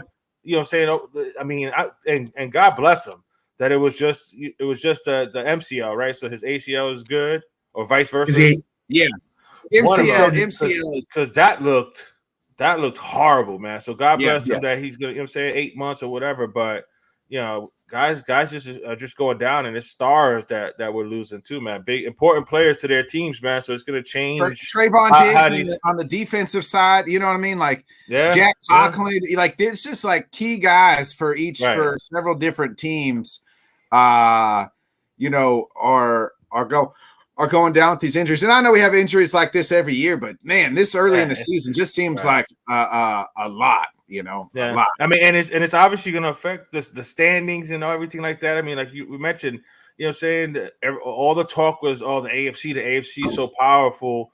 Now you got, the Chargers 0-2, and we don't know what the hell's happening with them. The Bengals, and now Joe's hurt. You know what I'm saying? So the Chargers and the Bengals could both be. If Joe Burrow don't start, they could go 0-3, and the Chargers could go 0-3. Like, right? Who would have thought that? You know what I mean? Right. Who would have thought that? That's wild. Yeah, and Nick's Nick's team could go 0-3. Those are all people pick teams. Those teams in the playoffs. Right. And Nick's team, if Watson and Jones are healthy for the whole season so far, they're 2-0 right now. They wouldn't have lost to the Falcons last week. They would have beat them. So that's how these injuries affect teams. I mean, we'll see how it does with the Dolphins today with Waddle out with the concussion. Yeah. I mean, and honestly, I think to be completely honest, it's more of a optic thing. Why Waddle's being held out. Absolutely. You know what I'm saying? Because he was good to go Tuesday. You know what I'm saying? And they were already talking about how well he was progressing or whatever. So I honestly think this was more of an optic thing. And not for nothing, but I think Mike McDaniel has a bit of petty in him. He has a bit of Nick Bodkins in him. And he remembers that Sean Payton was talking a lot of shit about his quarterback and about other coaches and shit like that. So if the Dolphins have a chance to, they're gonna put it on the Broncos, bro. I thought maybe you were gonna say he had PTSD from like putting Sue out there when he was allegedly no. concussion. He's he took some heat for that. So I mean, I think he learned his lesson. And again, I think it's more of an optic why they held out Waddle, but I think they're gonna try to put it on the Broncos, bro. They're gonna try to like embarrass the Broncos if they can. We've covered a lot of the morning games. The three. Go ahead, Scott. Well, in 2 weeks, there's a certain team in New York that had Aaron Rodgers would have tried to beat the Broncos 50-0 but that's not going to happen. Now they might get beat 50-0 by a garbage team. I don't know. The Broncos look like they are awful right now. We kind of covered a lot of the noon games. The 3:00 slate is not very promising. You got Bears, Chiefs, Cardinals, Cowboys, Panthers, Seahawks. The fuck is going on here? That's the afternoon slate. I'll do my honey-do list in the afternoon slate because that afternoon slate stinks. One intriguing game where I'm like, you know what? I want to watch this game. Right. I am absolutely doing that today. I ain't even gonna front. I'm watching the 1:00 games, and then I'll do some shit around the house. I'll have the TV on in the background for the afternoon games, just so that way I'm prepared for our post-game show later on. But yeah, these 4:00 games are garbage, bro. I'm just hoping these teams cover. That's all I'm hoping for. The best game of the 4:00 might be Carolina, Seattle. Might be. And that's not going to be a very good game, I don't think either. Yeah, that just might be the closest game. I think the NFL basically is saying we don't give a crap. But those are supposed to be the late games. Supposed to be the fun game, the prime time type game. Right. Agreed. A couple more inactives here. Jeff Okuda is active. J.C. Jackson is the healthy scratch. So Chargers not playing J.C. Jackson. So maybe they just realize he fucking sucks now if he's healthy scratch. Minnesota could put 40 up on the board today against the Chargers. Wow. DeAndre Hopkins is active. Is it Salvon Ahmad, John? Yeah. He's out for the Dolphins. Savon Ahmed. Oh, well, they must. I guess Ian. No, that's how it's spelled. It's just not pronounced that way. Oh, so okay, so Ahmed, yeah. Ahmed. So John, is that mean Devin change the number 2? We're just calling him Gregory. Does that mean a change the number 2 for the Dolphins? Devon A-Chain will. You know what I'm saying? We should get a healthy dose of A-Chain. We get to finally see what he's got. I mean, Raheem's going to carry the load, but there's going to be some stuff for Devon A-Chain. We should see Devon A-Chain. And again, if the weather is going to be as bad as they thinking it is, we could run the ball a lot. So you could see a lot more of Devon A-Chain. And Chris Brooks is a rookie kid that we got, a big bruising type kid. So watch out for him. I hope plays that lead role. I got him in fantasies too. So yeah, and he's got great hands too. I mean, the kid, he's a good player, man. So hopefully we'll get to see a good amount of him. One more quick note before we get to our next guest. With Dwayne Brown on IR, the Jets are turning to Mika Becton to replace him. Sources say Becton. Mekhi Becton, thanks, is getting the start at left tackle today against the Patriots after 2 games on the right side. Becton is back to the spot where he began his career. So that's reported by Mike Garofalo. Here's the one win for the Patriots before. I was about to say Judon's gonna have some fun, bro. If you're playing props, Judon for a sack might be something you might want to look at, because the Jets' offensive line was awful before, and it's getting even worse as the days go on here. So 9 games in the early. The 9 games are in the early slate, and 4 shitty games in the afternoon one. In the afternoon, Yeah, why not keep the Chargers Vikings game in that 3:00 window? I think it should have been KC Chicago in the early window and Chargers Vikings in the late window. Yeah, nobody gives a shit about Chiefs Bears. Like, that's a fucking. You got to remember. I mean, the NFL got caught up in all this Justin Fields hype as well. You know what I'm saying? So Cardinals. I mean, why is the Cardinals? I know it's West Coast, so maybe that's why. But Cowboys Cardinals, like, another game nobody gives a shit about. Panthers Seahawks, nobody gives a shit about that. There's not one damn game in the afternoon I fucking just want to watch. Nope. I mean, the show tonight might be over after the first 9 games, just to let you know. So the whole turd might be the NFL slate for giving us 4 shit games in the afternoon. That might be the weekly turd. Oh, that'd be So let's get into bring our final. Go ahead, Scott. The NFL usually tries to put one marquee game on at 4:00. Yes, usually. I'm telling you, they swore that the Bears were going to be better, and that's why they put them on there against the Chiefs. Don't ever put your money in the Bears. They should have known better. The NFL should have known better. Should have fucking known better. They can't even keep their lawnmowers on lockdown. All right. They can't even keep their lawnmower secure. Do you think they're going to keep their football team any damn good? Let's give it up for our next guest. Big Steelers fan. None other than his team's coming off a big Monday night win. They're back on prime time again tonight. The Sunday night game against the Raiders. Give it up for none other than Mr. Bill Aiken. What's going on, guys? Yeah. How's it going? When are we getting the shot back? Yeah, Bill, what's up, man? You're just trying to show off the Roethlisberger, and is that Heinz Ward jersey in the back? Yeah. Bill, we were talking about it earlier. It seems like first of all, the whole stadium was chanting "Fire Matt Canada" yesterday, or on Monday night, and then it seems like now they're going to say, "Hey, no more Nash so much. We're going with Warren." And by God, we also need to get Pickens involved a little bit more. Yeah, I mean, rightfully so. I mean, here's the deal. Canada never should have been promoted from quarterback's coach to offensive coordinator. That was a Tomlin thing. Tomlin screwed that up. He was in the building. Hey, there's horrific evidence to support, the firing of Matt Canada. I mean, you're talking about failing to score, 20 points in the last 23 or 36 games. Actually, it's now 20. Yeah. I knew it was bad. I didn't realize it was that bad. Yeah. I mean, this year alone, haven't had an offensive snap inside your opponent's 30-yard line. Okay. Wow. Another stat. Has there ever been a fourth quarter comeback with a team that has negative offensive yards? That happened last week. I mean, wow. It's thank God you got a good defense, Bill.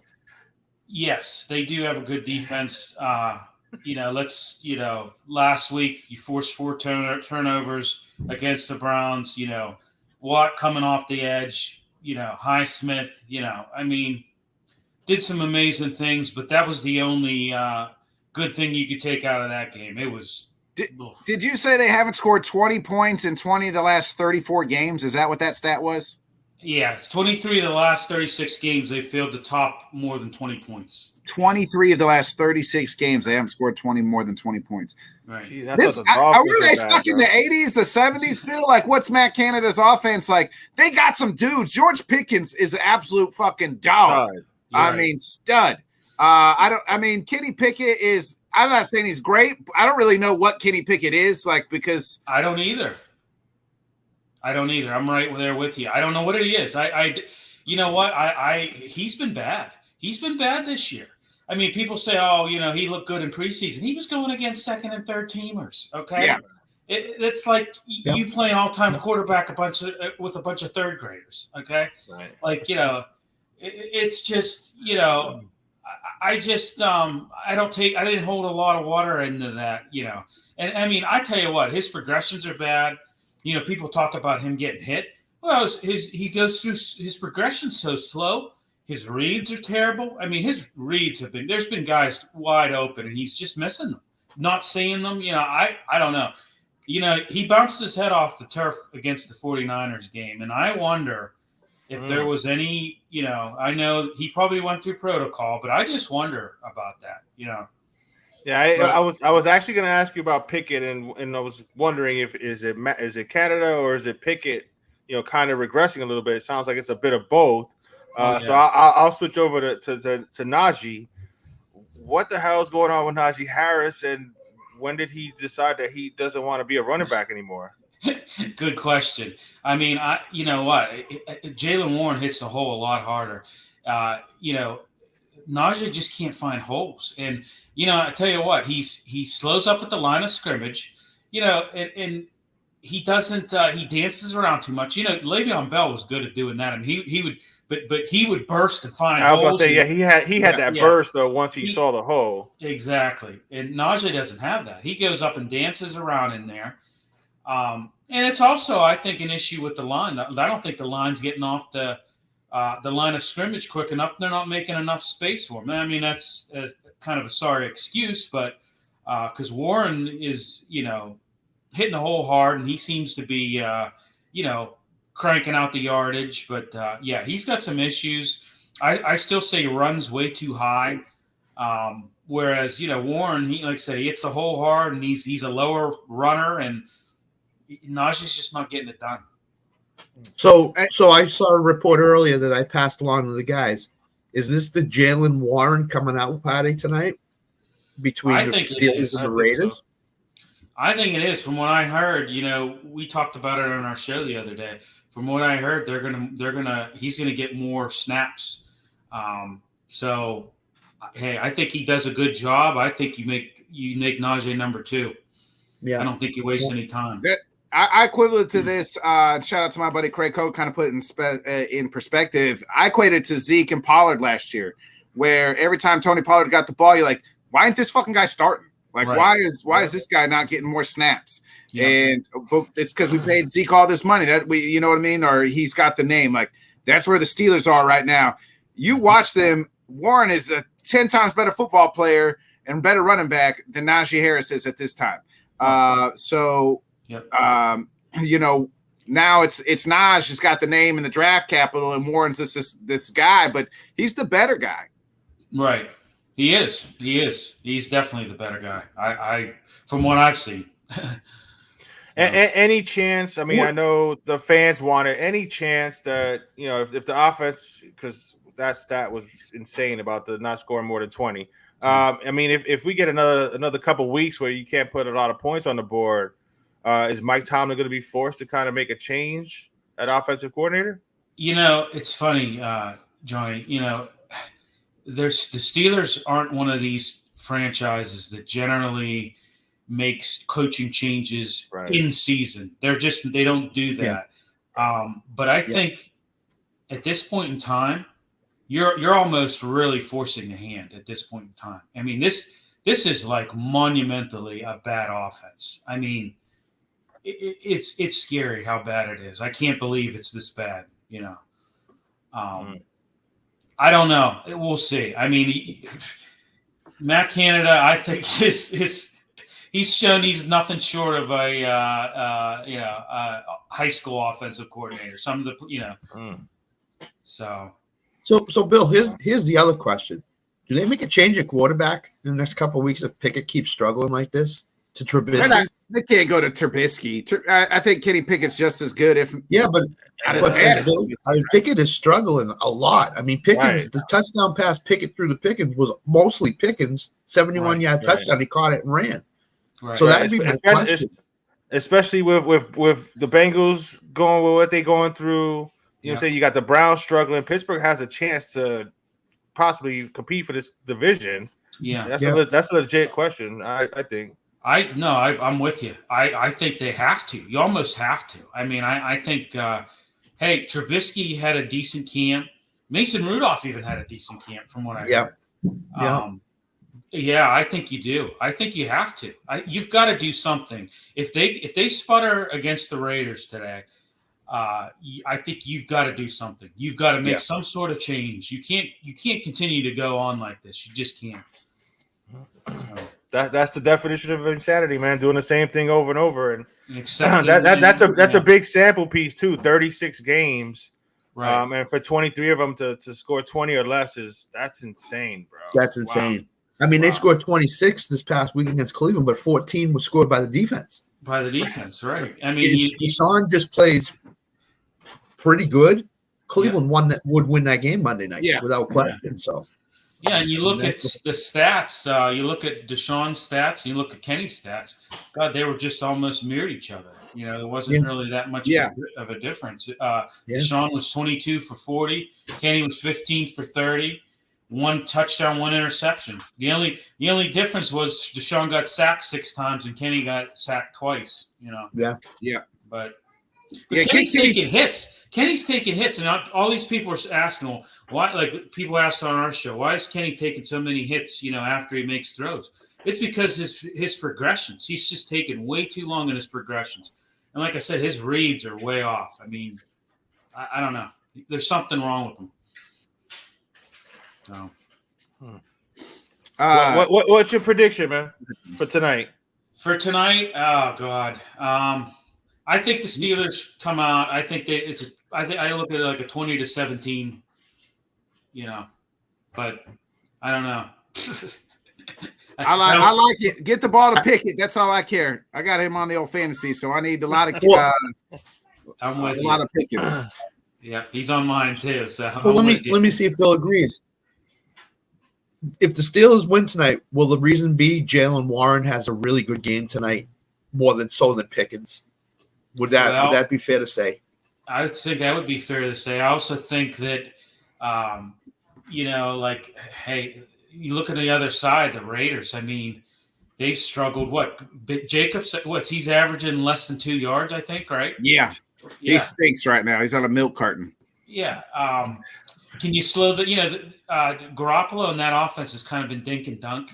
Can you slow that down tonight? You know, would that be? Can you do the same thing you did against Cleveland and have some takeaways and maybe score some points that way? You got to score points somehow, right? You got to put points on the board somehow. You're not doing it with your offense, so I don't know. Yeah. I mean, shut down tight end Austin Hooper. You know, he's another one that I would I don't know if Devontae's playing or not. He was shaken up last week against the Bills. So. He's playing. Yeah, Kobe Myers is back for them too. That's another big thing for them. That's another one. So both of them are playing tonight. Yeah. Bill, before we get you out of here, where can everybody check you out? Oh, we're on Twitter. Obviously, we're on Facebook. X, I should say, not Twitter. X. Sorry. Yeah. But I'm. And don't worry, we all do that, bro. We all do that.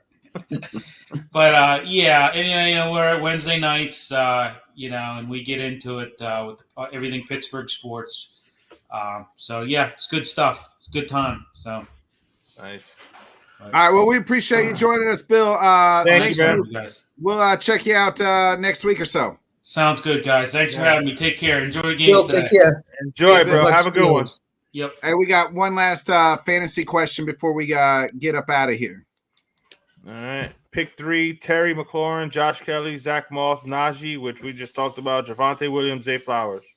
Pick 3 out of the 5. I would go Josh Kelly, McLaurin, and either Zay or Javonte. I'd go Zay, Josh Kelly, and McLaurin. That's what I was. Yeah, I would do too. Najee, got to stay as far away from possible until he proves to you otherwise. And this real quick, we already talked about it, Paul. We're all good with it. We're. Scott doesn't really know who he is, but you know I know he's good with it. He's good with it too. Is that last one, we got to get up out of here because I know my man got a heart out. Start 2: Godwin, Lockett, Flowers, Moss, Dotson. Lockett, Godwin. Yeah, I got. Yeah, probably so.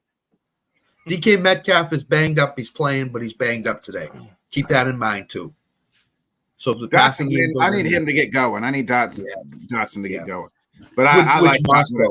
I would assume that's Zach Moss. So yeah. Well, it ain't Randy. No, it ain't. It's not Santana either. Yeah. Scott, you got any final thoughts before we get out of here? Just one thought for any fantasy players. Keep an eye on the inactives. Aaron Jones was supposed to play this week. He's not playing. Christian Watson was close to playing. He's not playing. So keep an eye on the inactives. Is Pacheco playing? Is Pacheco playing? I haven't heard yet. Until 2:30. They're a late game. They're late game. If you got to make a decision on a questionable guy later or somebody that plays at 1, you got to go with the guy that plays at 1. True. Okay. Now I just shout out to Dan, everybody, enjoy the games today, and we will be back at 9 p.m. for the post-game show. Shout out to everybody in the comments. Shout out to Paul, Bill, Dobbs or JSN. Big Mike. Dobbs gets just because Dobbs, there's no Watson, so Dobbs is Dobbs. Dobbs. Yeah. Well, unless you Tanner would say don't put anybody on the Packers on your team, so that's the only other comment there, bro. But nah, I mean I ain't got nothing else to say. What else you got, bro? Before we get up out of here. That's it. We'll be back. The three of us will be back tonight for a post-game show during 8:00 Central, 9 Eastern. We'll cover all the games and then kind of give our last thoughts and tidbits on the Sunday games. Give out some dogs and turds. So that'll be happening 8:00 Central, 9 Eastern. So be a friend, tell a friend, like, subscribe, share. You guys know what to do. We'll see you then back tonight. And then also tomorrow night, Monday night, LTS show, 8:00 Central, 9 Eastern as well. So check us out then as well. And we'll see you then. Be a friend, tell a friend, folks. Johnny, hit that outro. Let's get out of here. Have a Sunday, folks. Good luck in your fantasy. Yeah. One life, better pop off. What do you like? Make a dream job. No 9-5, no mean boss. Just my life and free thoughts. You could try to play, but you're never gonna beat me. Look the other way, what I'm doing ain't easy. Bloody hands stained from the people who deceive me. Muddy hands break through the chains, go free me. People like sheep move feet, hurt it easy. You don't wanna be fast asleep when they scheming. Better stand tall, ready for a fight, believe me. When they try to change, you can say